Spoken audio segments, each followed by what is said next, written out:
Добър ден! Днес ще ви представим най-новия винтовер на Makita.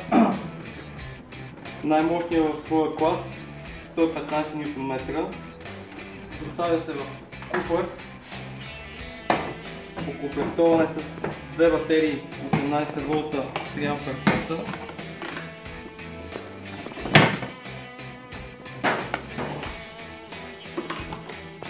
В комплекта има зарядно бързо устройство. Времето за заряд на една батерия е 22 минути при 3 А батерия. Има доста солидна метална ръкопатка.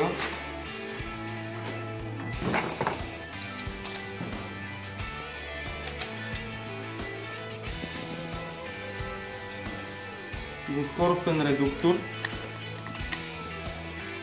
21 степени на регулиране на въртящия момент, безчетков двигател, който гарантира дълготрайна употреба на машината, реверс, безключов патронник 13 мм,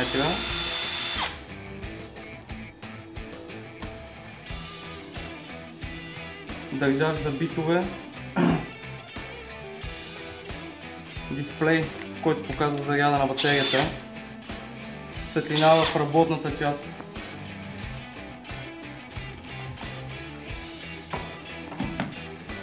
машината е съвместима и с новите 4 и 5 А батерии.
Зарядното на Makita разполага с функция за сигнализиране при заредена батерия. Може да променяте мелодията, с която да сигнализира.